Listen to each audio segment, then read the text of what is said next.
السلام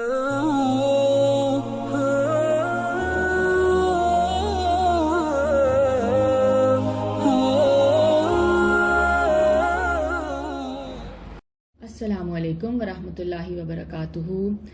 کیسے ہیں آپ سب لوگ؟ امید ہے آپ سب خیریت سے ہوں گے. ہم نے پچھلی دفعہ سیرت النبی صلی اللہ علیہ وآلہ وسلم کے حوالے سے، چونکہ ربیع الاول کا مہینہ ہے تو ہم نے ایک سیشن رکھا تھا جس میں ہم نے رسول پاک صلی اللہ علیہ وآلہ وسلم کی بعثت کا مقصد، تزکیہ نفس اور ان کا اعلیٰ اخلاق اور کردار پہ تھوڑی سی گفتگو کی تھی، اور کچھ اقوال آپ کے سامنے رکھے تھے میں نے کہ لوگ ان کے بارے میں کیا فرماتے تھے.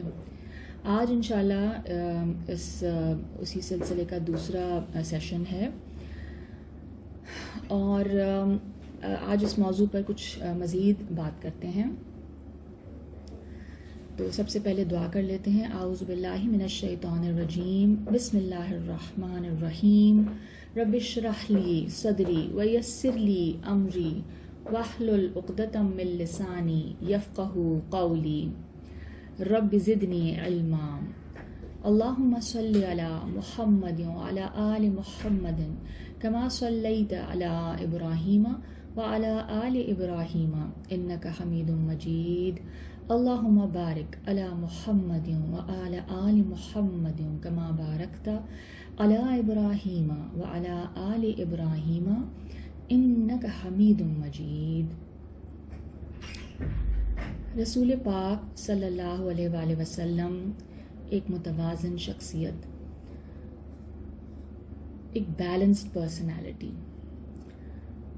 مذہب کی روح سے انسان جو انسانی مقام پر پہنچتا ہے اس کی بنیادی وجہ، جیسے کہ پچھلی دفعہ بھی ہم نے بات کی، اس کی بنیادی وجہ ریلیجن ہمیں کیا بتاتا ہے؟ نفخ روح. اللہ تعالیٰ کا انسان کے اندر، انسان کے جسم میں اپنی روح میں سے پھونکنا، دیٹ ڈیوائن اسپارک. تو جو نفخ روح خداوندی ہے اس کی وجہ سے انسان کہلاتا ہے، اور وہ باقی مخلوقات سے سپیریئر ہو یا ممتاز ہو جاتا ہے. جیسے کہ قرآن مجید میں سورہ السجدہ کی آیت نمبر 9 میں اللہ تعالیٰ فرماتے ہیں ثم سواہ ونفخ فیہ من روحہ وجعل لکم السمع والابصار والافئدہ قلیلا ما تشکرون. پھر اس کے اعضاء درست کیے، اس کے باڈی پارٹس کو درست کیا اور اس میں اپنی روح پھونکی، اور تمہارے لیے کان اور آنکھیں اور دل بنایا، تم بہت تھوڑا شکر کرتے ہو. اور یہی بات بائبل میں بھی ہے اور ایک حدیث پاک میں بھی ہے. اللہ نے انسان کو اپنی صورت پر پیدا کیا ہے. خدا پاک متضاد صفات کی حامل ہستی ہے، یعنی اللہ تعالیٰ میں اپوزٹ ایٹریبیوٹس ہمیں بتائے گئے ہیں اللہ تعالیٰ کے حوالے سے. جو اللہ نے اپنے بارے میں ہمیں اپنا تعارف کروایا، تو اس میں جو اپنے ایٹریبیوٹس بتائے، تو جو ایٹریبیوٹس بتائے اس کے اندر تضاد نظر آتا ہے، متضاد صفات کی حامل ہستی ہے. اس کے نفخ روح کے نتیجے میں وجود میں آنے والی مخلوق یعنی انسان بھی پھر متضاد صفات کی حامل ہے. اللہ تعالیٰ اپنی صفات کے لیے اسماء الحسنہ کا لفظ استعمال کرتے ہیں، یعنی سب سے خوبصورت اور حسین نام یا صفات. اور حسن کے لیے توازن لازمی ہے، یعنی کسی چیز کا حسین ہونا جو ہے وہ اس میں یہ بات یعنی اسینشل ہے کہ اس کے اندر بیلنس ہو، اس چیز کے اندر پروپورشن اور بیلنس ہو. اور اللہ تعالیٰ کی صفات میں توازن ہے، اسی لیے انہیں اسماء الحسنہ کہا گیا ہے. بہترین اور خوبصورت ترین بیلنس ہے. اور ایک با اختیار ہستی کی سب سے بڑی خوبی ہے کہ اس میں توازن ہے. چونکہ انسان اللہ کی صفات کا پرتو ہے، اسی لیے وہ با اختیار بھی ہے، اس کو کچھ فریڈم آف چوائس بھی دیا گیا ہے. اور وہ بھی متضاد یعنی اپوزٹ اور متنوع یعنی ڈائیورس صفات کا حامل ہے. اسی لیے انسان سے یہ مطلوب ہے کہ وہ ان متضاد ڈائیورس اور اپوزٹ صفات میں توازن پیدا کرے. انسانوں میں سب سے زیادہ متوازن شخصیات جو گزری ہیں وہ انبیاء کرام کی ہیں، اور ہم جس عظیم ہستی کا ذکر کر رہے ہیں وہ حضور پاک صلی اللہ علیہ وآلہ وسلم کی ذات اقدس ہے. آپ کو انسان کامل کہنے کی وجوہات میں سے ایک وجہ یہ بھی ہے، اور یہ بات میں محض عقیدت کی بنیاد پر نہیں کر رہی ہوں.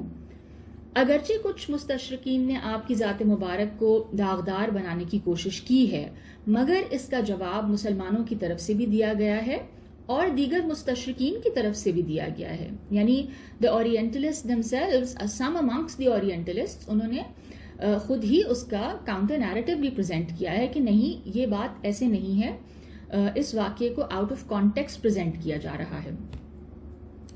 آج رسول پاک صلی اللہ علیہ وآلہ وسلم کی متوازن، انتہائی متوازن اور بیلنسڈ پرسنالٹی جو ہے اس کے کچھ پہلوؤں پر نظر ڈالیں گے. سب سے پہلے میں آپ کے سامنے سید سلیمان ندوی کی کتاب خطبات مدراس سے ایک اقتباس پیش کرنا چاہتی ہوں، ایک ایکسرپٹ پیش کرنا چاہتی ہوں جو انہوں نے ایک ہندو تعلیم یافتہ شخص کی طرف منسوب کر کے لکھی ہے. اس شخص نے حضور اکرم صلی اللہ علیہ وسلم کو انسانی تاریخ کا سب سے کامل ترین انسان قرار دیا. تو جب اس سے پوچھا گیا، اس سے دریافت کیا گیا کہ تم محمد صلی اللہ علیہ وسلم کو کامل ترین انسان کیوں سمجھتے ہو، تو اس نے جواب دیا کہ مجھ کو ان کی زندگی میں بیک وقت یعنی ایک ہی وقت میں اس قدر متضاد اور متنوع اوصاف نظر آتے ہیں، یعنی اتنے ڈائیورس اور اپوزٹ ایٹریبیوٹس نظر آتے ہیں جو کسی انسان میں تاریخ نے کبھی یکجا کر کے نہیں دکھائے. بادشاہ ایسا کہ ایک پورا ملک اس کی مٹھی میں ہو، اور بے بس ایسا کہ خود اپنے کو بھی اپنے قبضے میں نہ جانتا ہو بلکہ خدا کے قبضے میں. دولت مند ایسا ہو کہ خزانے کے خزانے اونٹوں پر لدے ہوئے اس کے دارالحکومت میں آ رہے ہوں، اور محتاج ایسا کہ مہینوں اس کے گھر چولہا نہ جلتا ہو اور کئی وقت اس پر فاقے سے گزر جاتے ہوں. سپہ سالار ایسا ہو کہ مٹھی بھر نہتے آدمیوں کو لے کر ہزاروں غرق آہن فوجوں سے کامیاب لڑائی لڑا ہو، اور صلح پسند ایسا یعنی پیس کے لیے اتنا خواہاں کہ پیسفل مائنڈڈ ایسے کہ ہزاروں پرجوش جانثاروں کی ہم رکابی کے باوجود صلح کے کاغذ پر بے چوں چراں دستخط کر دیتا ہو. شجاع اور بہادر ایسا ہو کہ ہزاروں کے مقابلے میں تنہا کھڑا ہو، اور نرم دل ایسا کہ کبھی اس نے انسانی خون کا ایک قطرہ بھی اپنے ہاتھ سے نہ بہایا ہو.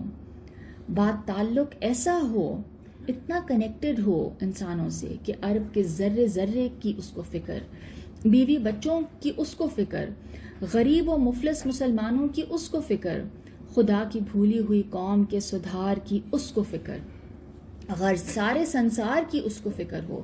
اور بے تعلق ایسا کہ اپنے خدا کے سامنے کسی اور کی یاد اس کو نہ ہو، اور اس کے سوا ہر چیز اس کو فراموش ہو.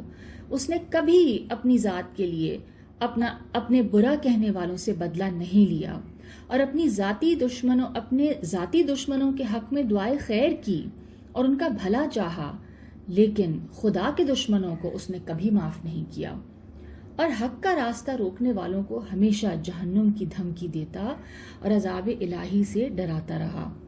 عین اس وقت جب اس پر ایک تیغ زن سپاہی کا دھوکہ ہوتا ہے، یعنی وہ ایک سپاہی لگنے لگتا ہے، عین اسی وقت کیا ہوتا ہے، وہ ایک زندہ دار اور زاہد کی صورت میں جلوہ نما ہو جاتا ہے. عین اس وقت جب اس پر کشور کشا فاتح کا شبہ ہو، وہ پیغمبرانہ معصومیت کے ساتھ ہمارے سامنے آ جاتا ہے. عین اس وقت جب ہم شاہ عرب کہہ کر پکارنا چاہتے ہیں، وہ کھجور کی چھال کا تکیہ لگائے کھردری چٹائی پر بیٹھا درویش نظر آتا ہے. عین اس وقت جب عرب کے اطراف سے آ کر اس کے صحن مسجد میں مال و اسباب کا انبار لگا ہوتا ہے، اس کے گھر میں فاقے کی تیاری ہو رہی ہے۔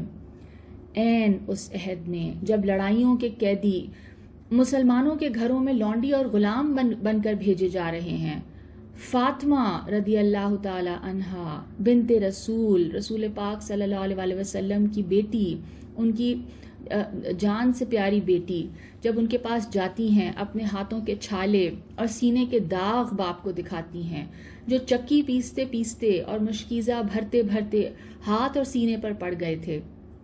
عین اس وقت جب آدھا عرب اس کے زیر نگی ہوتا ہے، حضرت عمر رضی اللہ تعالی عنہ حاضر دربار ہوتے ہیں، ادھر ادھر نظریں اٹھا کر کاشانہ نبوت کے سامان کا جائزہ لیتے ہیں۔ آپ ایک کھردری چارپائی پر آرام فرما رہے ہیں، جس میں مبارک پر بانوں کے نشان پڑ گئے ہیں۔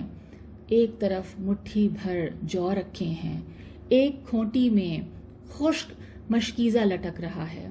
سرور کائنات کے گھر میں یہ کل کائنات دیکھ کر حضرت عمر رضی اللہ تعالی عنہ رو پڑتے ہیں۔ سبب دریافت ہوتا ہے، عرض کرتے ہیں یا رسول اللہ صلی اللہ علیہ وآلہ وسلم، اس سے بڑھ کر رونے کا اور کیا موقع ہوگا؟ قیصر و کسریٰ باغ و بہار کے مزے لوٹ رہے ہیں اور آپ پیغمبر ہو کر اس حالت میں ہیں۔ ارشاد ہوتا ہے، عمر کیا تم اس پر راضی نہیں کہ قیصر و کسریٰ دنیا کے مزے لوٹیں اور ہم آخرت کی سعادت؟ آج میں اس سیشن کو یہاں کنکلوڈ کرتی ہوں، مگر کنکلوڈ کرنے سے پہلے رسول پاک صلی اللہ علیہ وآلہ وسلم جو کہ کامل انسان، جو کہ ہمارے یعنی خاتم النبیین تھے، ان کی خدمت میں ایک نعت پیش کرتی ہوں اور اس کے ساتھ اس سیشن کا اختتام کرتی ہوں۔ فاصلوں کو تکلف ہے ہم سے اگر، ہم بھی بے بس نہیں، بے سہارا نہیں، خود انہی کو پکاریں گے ہم دور سے، راستے میں اگر پاؤں تھک جائیں گے، جیسے ہی سبز گنبد نظر آئے گا، بندگی کا قرینہ بدل جائے گا، سر جھکانے کی فرصت ملے گی کسے، خود ہی آنکھوں سے سجدے ٹپک جائیں گے، ہم مدینے میں تنہا نکل جائیں گے، اور گلیوں میں قصداً بھٹک جائیں گے، ہم وہاں جا کے واپس نہیں آئیں گے، ڈھونڈتے ڈھونڈتے لوگ تھک جائیں گے، اے مدینے کے زائر خدا کے لیے داستان سفر مجھ کو یوں مت سنا، دل تڑپ جائے گا، بات بڑھ جائے گی، میرے محتاط آنسو چھلک جائیں گے، نام ان کا جہاں بھی لیا جائے گا، ذکر ان کا جہاں بھی کیا جائے گا، نور ہی نور سینوں میں بھر جائے گا، ساری محفل میں جلوے لپک جائیں گے، فاصلوں کو تکلف ہے ہم سے